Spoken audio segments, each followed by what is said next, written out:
Okay, so we just had a really exciting week in the world of Go. The MLily Cup, this is a pretty major Chinese tournament, international tournament, just concluded with a championship game between Keji and Lee Sedol, certainly two of the strongest players in the world.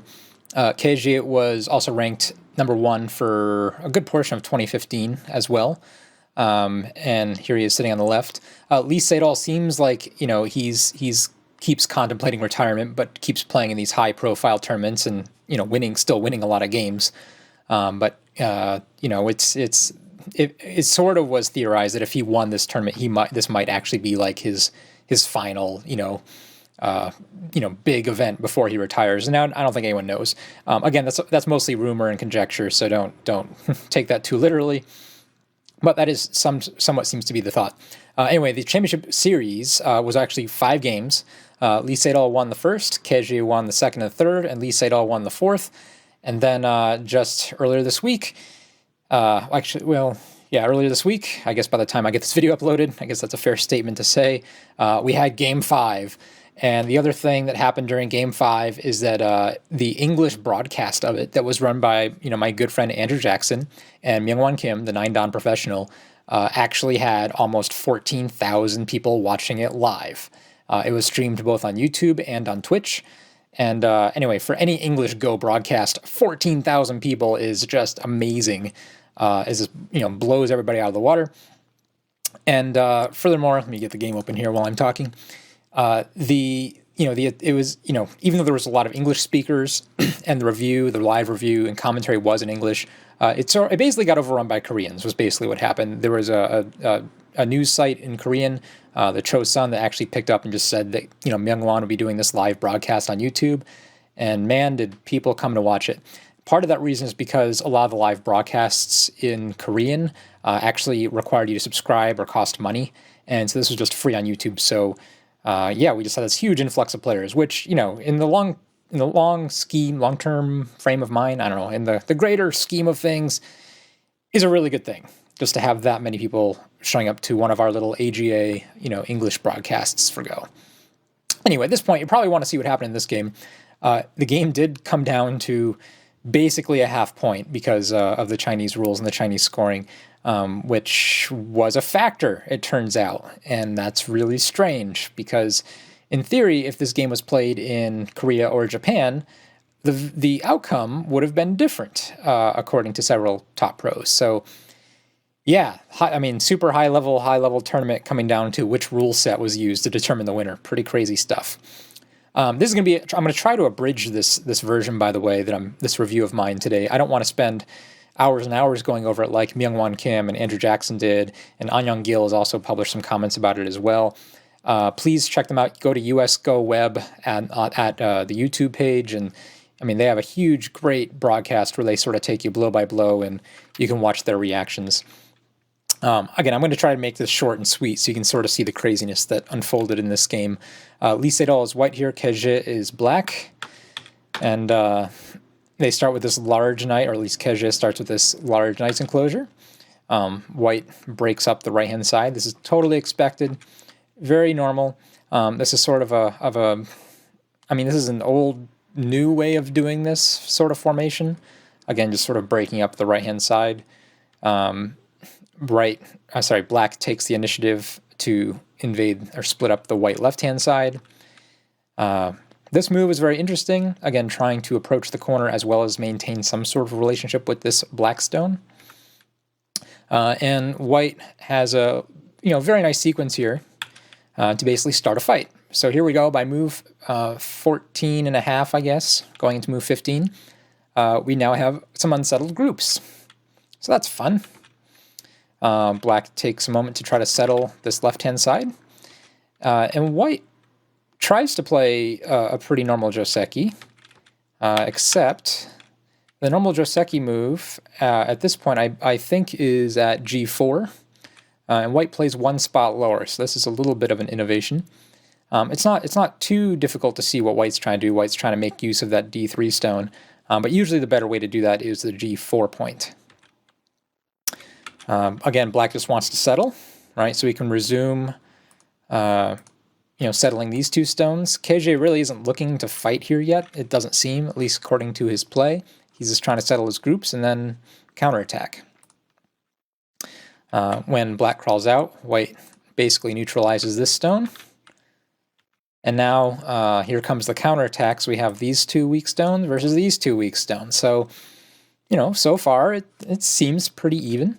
Some commentators thought at this point, even, if white can save these, white has the better position just because white also gets the Comey. But that's speculating a little bit too far in advance for this current moment.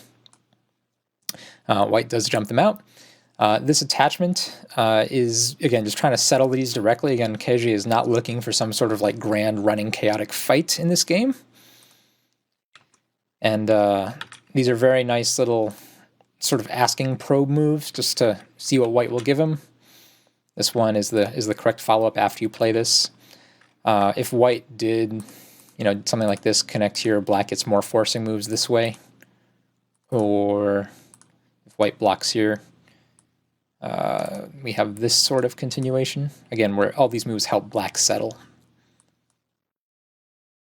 So white doesn't want that, so white plays the nastiest, most empty triangleist move he can possibly play to make sure the shape is split between this stone, and these 2 stones. Even though white shape is bad, black is split as well.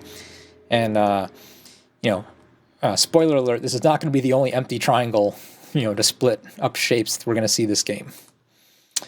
Black shortens the liberties, makes use of this stone. And black takes this stone and comes out again. This sort of sets up this as a forcing move. But white has time right now to actually capture these 2 stones, so this is very good timing. Later on, if white was going to connect, let's just give black a move. White was going to connect here. Whoops, I went back. I didn't have to give black a move. There's a black move. There we go. If white just connects here, and black takes a point, and later on white wants to cut, black's probably not going to want to save these 2 stones because he already got this free move. Like, he already made these 2 stones worth it. So the decision for how to treat them will be very easy for black and just give them up.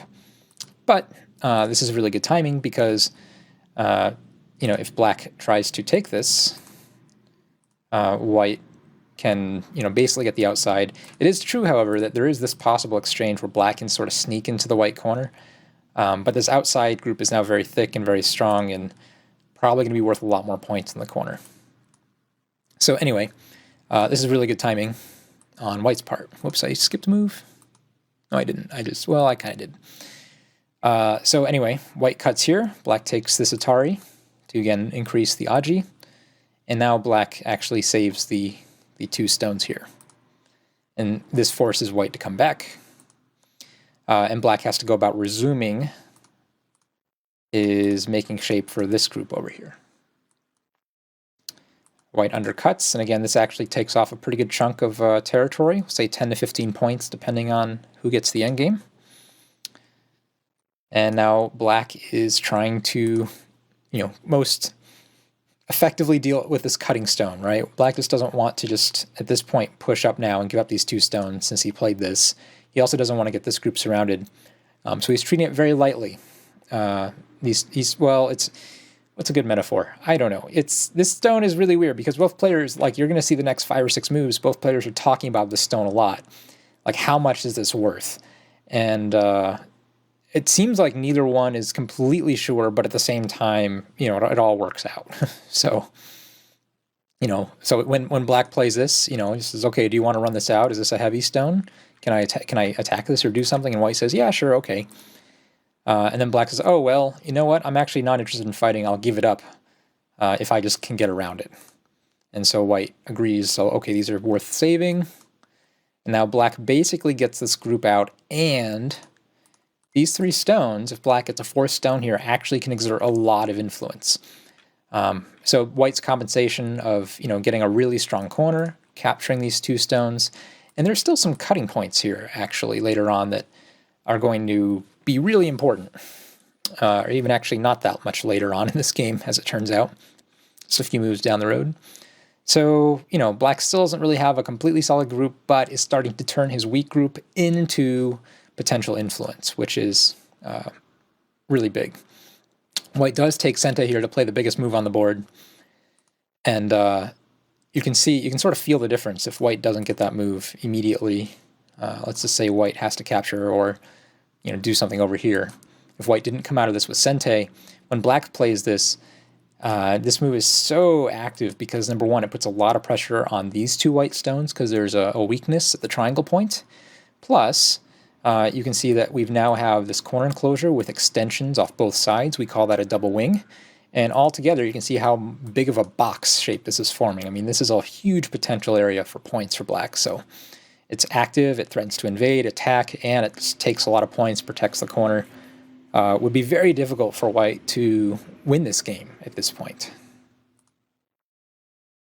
So white takes this point. I mean, it looks a little slow. It's just a two-space extension, but again, it gives white follow-up moves in the corner later. It helps remain unattacked, I guess, on the right-hand side. It forestalls a black attack for a little while longer, and it's worth a few points too.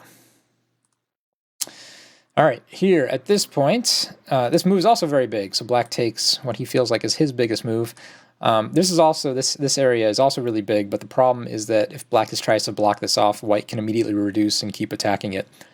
So black again takes the sure-handed cash here, and it also exposes this cut a little bit more. These stones are a little bit weaker. And meanwhile, you can see just the immediate effect on the bottom territory for black. White deals with it this way.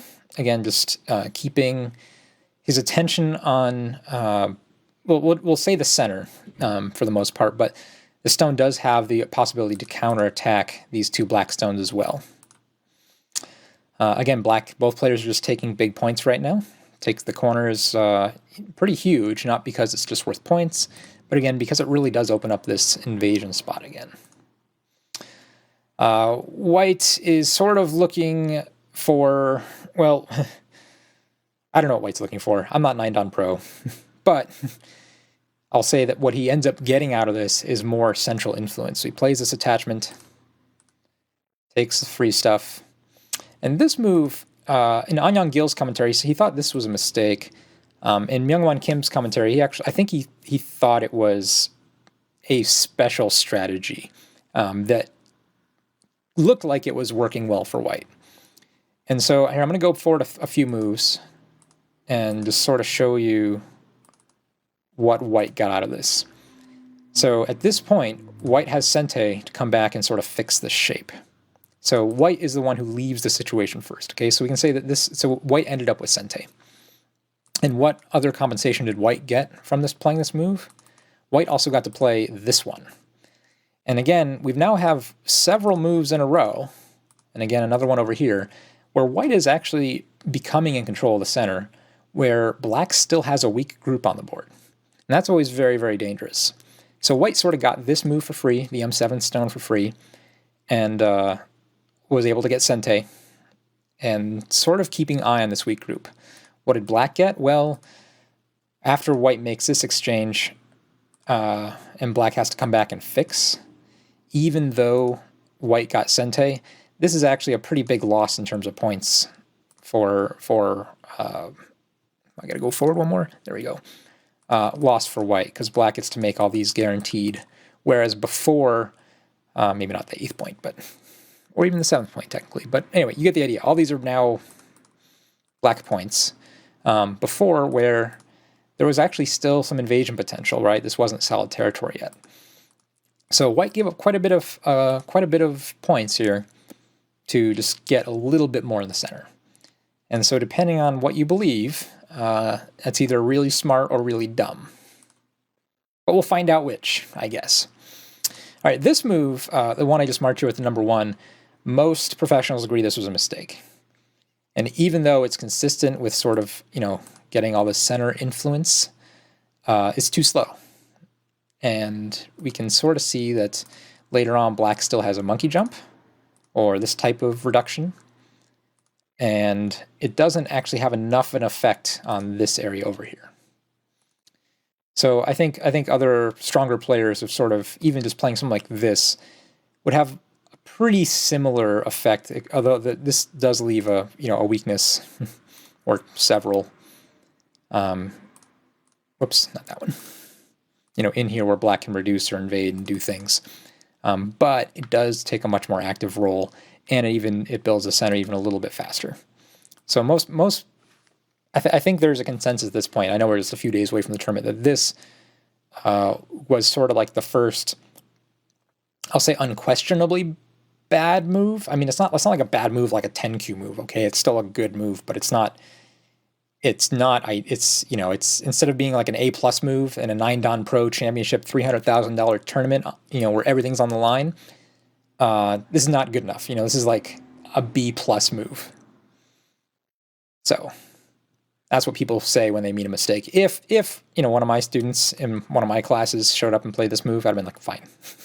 It's not, that is not going to lose you the game. All right. But because that's a little bit slow, black now takes the opportunity to actually develop this whole top area. And you can immediately see that if white had a stone here or anywhere a little bit further out, white would already be on the path to reducing this. But because white played a slow move, black can actually make it a little bit bigger, or can expect to get a little bit more. White immediately takes this cut. And this is really, really kind of an interesting sequence that white can only really do, or even think about doing, again, because he has all this central influence, and because this group over here on the right is completely safe. The group over here, these two stones, their fate is still very much in doubt. There are some severe black cuts, but black doesn't really want to cut them for the fear of giving white even more central influence. So black takes the obvious Atari here, fixes the shape, and white plays this cut. Okay, so now we got a fun game again, because our best friend black's weak group over here is disconnected. And you can see this ladder totally doesn't work, right? This stone, is it this stone? Let's see how this ladder goes. Right through here, yep, this stone is the first stone to actually break the ladder. So this stone, might have been played, or probably was played, actually, in fact, because, I should say, that was a weird sound. I'm not sure if you guys heard that, but that was weird. This stone was played to play this stone, and this stone was played to be able to play this cut. So pretty high-level thinking here, right, in terms of, planning for 20, 30 moves in advance. Black tries to respond to this cut loosely. White, of course, fights. Again, black needs a move over here if black tries to play another move in the center. Let's go back to the move tool.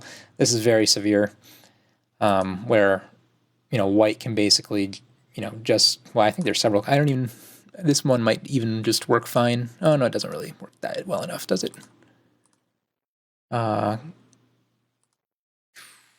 it does. Well, that's difficult. It's difficult, but white will have an easy time making shape by leading on this and getting lots of free moves. So black strengthens. This is also just worth points. White, even though black strengthened, white still chooses to lean on it and build up more strength. And now white sort of jumps this group out. And again, these two stones, for right now, are actually quite important because they're cutting off this weak black group in the middle of this sea of white. So black's turn to make shape. So black will lean over here. Black almost has an eye. White keeps the disconnection. Hanes again. And this time, instead of, honeying again, now that black has been driven towards the center, white can play a capping move, and you can start to see this center becoming large, like strangely worth a lot of points, like 20 to 30 points. So black says no, can't get it all. This is a way to settle your group, right, as you settle by attacking. And the idea is that if white tries really hard to capture this stone, black will be able to come back and capture these two. Because white will have to poke in here and black will get stronger and then be able to fight again. So white, for whatever reason, decides to exchange, and says, okay, he sees black's plan, right? Says, okay, if I go after this stone, black will capture these. And he says, fine. And another crazy-looking empty triangle. There were a lot of these in this this championship sequence of the 5-game series, by the way. I do recommend, I know the games are a little bit slow, especially when you watch the live feed on the US Go web channel, but they're so worth it, and you see so many awesome shapes and fights and surprises, and the commentary is just fantastic. Andrew and Myungwon did a really great job. When White plays a sequence, this really, really crude sequence, he's not just thinking about, these 20 points he's going to make here. He's also thinking about how much Aji is left with these 3 stones. And the answer is quite a bit. And we're going to see how White uses that later. Black sort of feels compelled to push again. And this time White can Hane and connect. And Black comes back and takes one more move just to completely settle everything. If Black doesn't do this, right, if Black doesn't actually, let's say, what does Black do? Let's say Black just comes here, which is a big move. It's worth some points. It also reduces White. It's not the biggest move on the board at this point. Probably would be over here, I think is probably the biggest move. But if Black, let's say Black just does that, this cut is actually really, really obnoxious. Because if we try to cut here, I forgot. I don't know. There's a whole bunch of sequences here that I should be remembering. I think it's this move. I think White can counterattack this way and then peep here. And then this peep is really obnoxious because, again, if we capture these 2 stones, we save our 3 and then almost kill the whole Black group again. So Black sort of has this shape problem. But then White, if Black just tries to solve the shape problem, White can play here. And this sequence is just magical, right? And there's no way out of this for Black. Black would have to come back and take. But that's fine for White. White would effectively... does that cut? Maybe that's not the right move to cut. Is that the cutting move? I don't know. Pick a move to cut here. It actually doesn't quite work, does it? I'm missing the correct sequence. Oh my god. Is that the cutting move? Oh no, we just cut here, I think. No, that doesn't work either. Oh yeah, it does. Yeah, it does. Right, because if Black takes... this cut now works. There we go. And this whole left-hand side would be dead. So, if we go back to here, these 2 stones are really annoying. And so Black... Black's, KJ is really good at reading. He knows this, and he comes back and he fixes. But that does give White another big move. And so now White has constructed this pretty humongous center.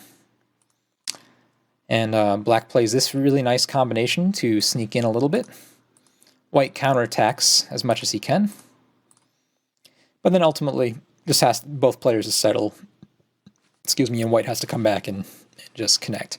So 1, 2, 3, 4, 5. So this is about 30 points right now, plus this, plus this, plus this. That's a lot. If everything on the board stands as it lives, there's no way for Black to live, or Black to win this game, right? If everything on the board stands as it is. Basically, I think the score is roughly about even on the board, but White has Comey. So it is Black's move, though. So Black needs to find, maybe 7 to 10 points. And if you guys recall, there are these 2 stones down here that are not really connected. And I think for people watching, this is one of the most tense parts of the game, other than like the very end when it comes down to a half point. Because how is Lee Sedol going to deal with this?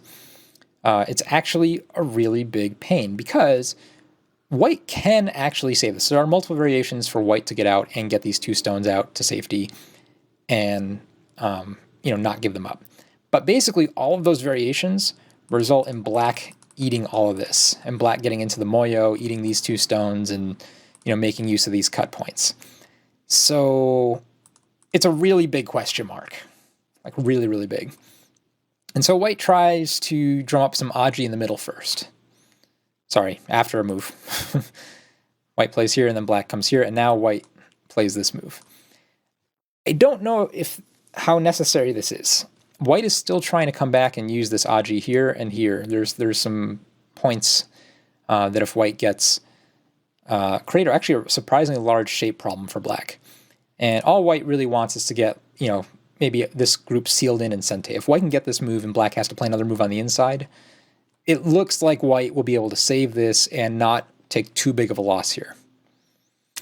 But the problem with this exchange is that if you have to make this exchange to get any of this other stuff to work, this is a really big point loss. This connection is actually worth a lot.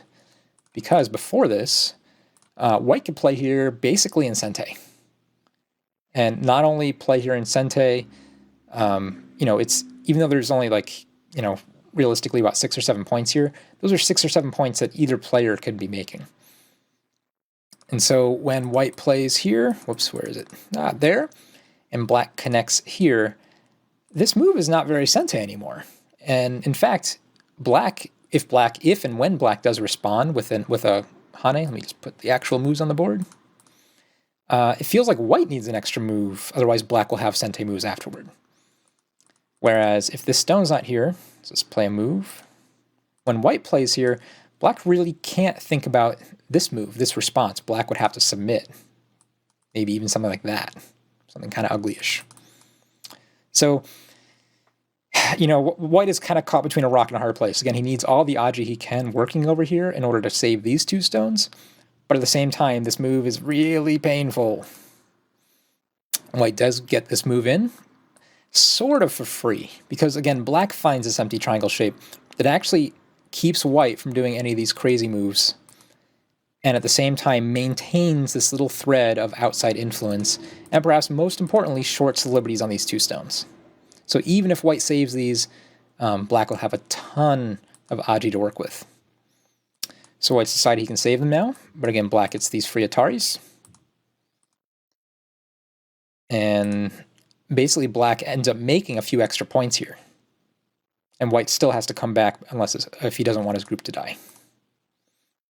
Which means black gets to take the next big point.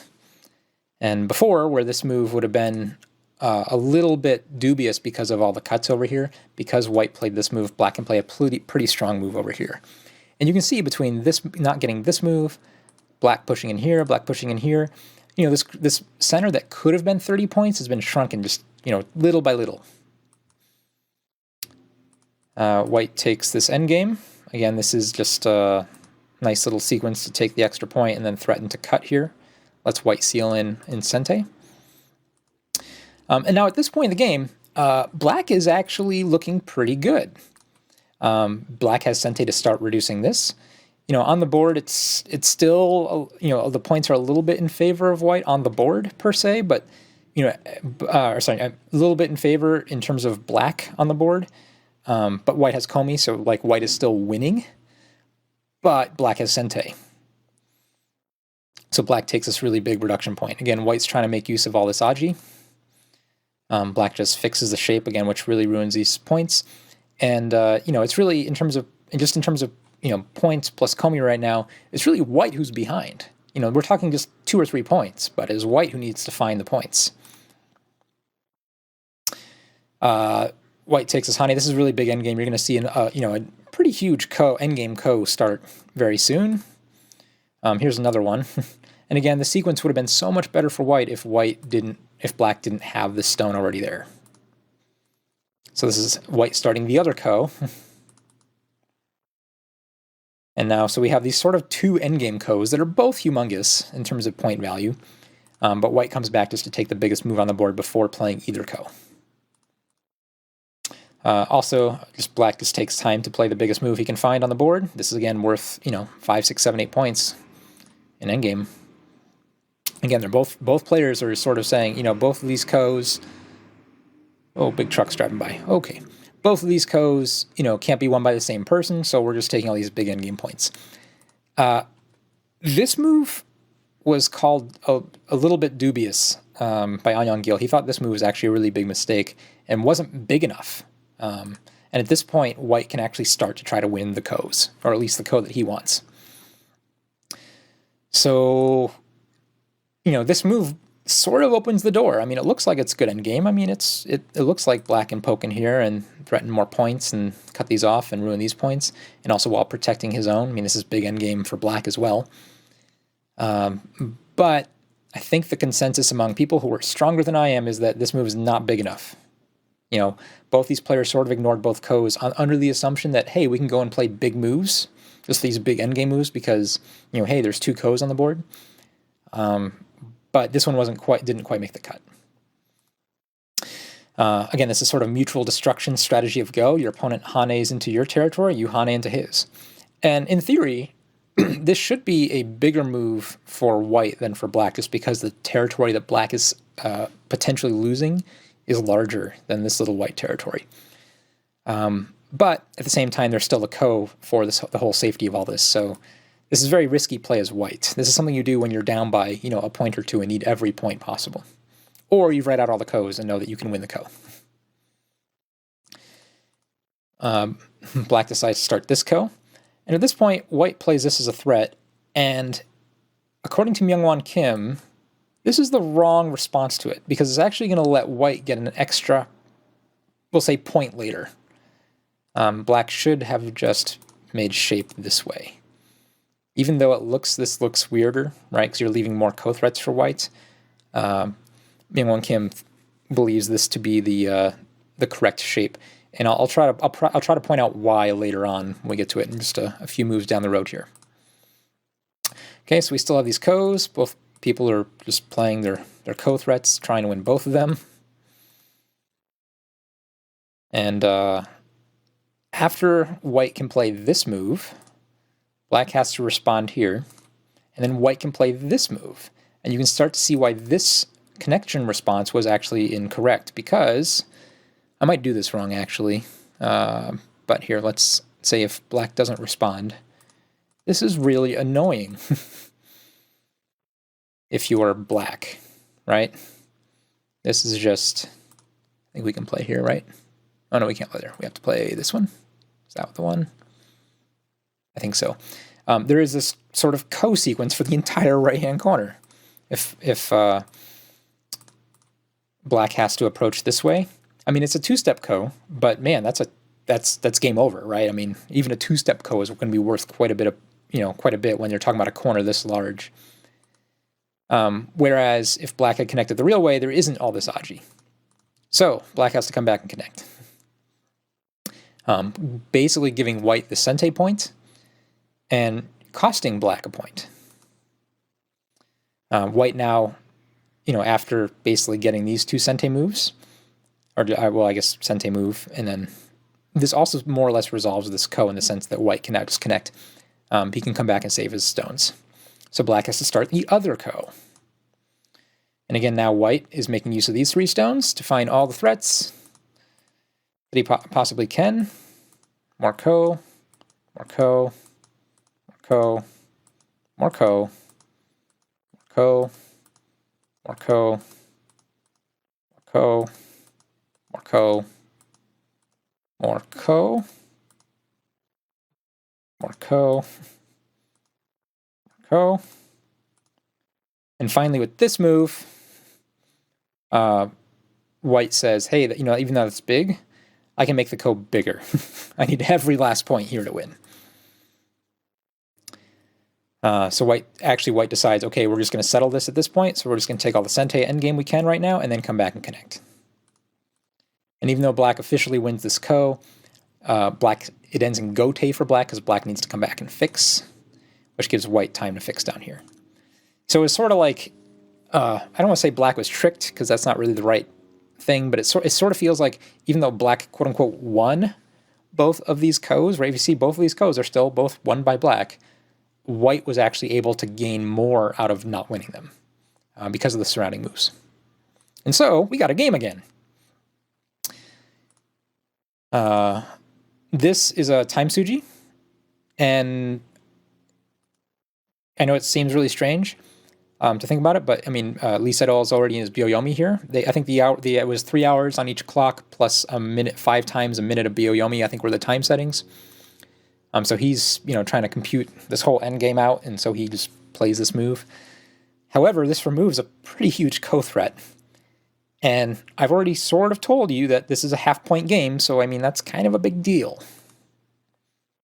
And at this point, I think in the English comment chat, the Myungwon Kim, Andrew Jackson stream that had 13,000, 14,000 people watching at its peak, at a single time. Even Myung-Won Kim said, "Oh man, it'd be such a shame if this came down to a half point and a half point ko, because Lee Sedol had to play a time Suji, meaning he just needed to play a move to not let his clock run out." This move, An Young-gil says, is a mistake for black. It looks really good. Like there's a lot of really nasty stuff in here. Because if white just tries to block something like this, there is potential for white to, or I guess for white not to be able to get two eyes and have to spend a lot of moves surrounding. But white finds actually a really good response, which is just connecting here, just giving up the point, connecting this way, and that way the stone doesn't really have actually that much Aji. It does, however, mean there's more ko-threats later, but not a good exchange for black. Now we're just playing endgame. Basically, these are individual points. And it's taking away the individual points, connecting. And now we sort of have the situation where we have these two ko's, right? So each player should be able to get one. But there's a big but, and the big but is that this is Chinese rules. And so black connects this one immediately. White connects that one. This is also a ko down here, by the way. I guess there's three ko's. I should say there's three ko's. So both players connect a ko, which means there's one ko left. Right, white connects that one. Okay, so here's the last ko, right? This is the only ko. Every other ko is resolved because if you have more than one half point ko, they'll all go away. And this is the big, if you've never played Chinese rules before, the difference is that in Japanese, Korean rules, you basically count the empty spaces plus your captured stones. In Chinese rules, you count every stone and every empty space that you have on the board, and you actually just take away the prisoners, the dead stones, and just throw them off the board. They just don't count at all. You can just throw them back in the bowl. It's really shocking, by the way, if you've never played against someone who is counting Chinese, and you play against this player, and at the end of the game, they just take all their dead stones and just throw them back in the bowl, and you're like, oh my god, what are you doing? Well, if they're counting Chinese, it doesn't matter. Or I should say those stones don't matter. All right, so there's this half point ko down here. And black takes first. And again, in Chinese, you get a point for every stone you have on the board. So dame are worth points. So white plays a dame. And black plays a dame. And I'm not sure if this was time Suji or what, or maybe this is a mistake in the game record or something. I actually don't remember the timing of this move. Maybe it was that weird. But it feels like white should take this ko back. But he plays here. Maybe it was for time, but I don't know. The timing of that's very strange because it feels like you should take the ko. So I don't know what happened there. Anyway, white takes the ko, and black starts to play out the ko threats, and you start to realize that black actually has more ko threats. And furthermore, when white, there's no more dame, right?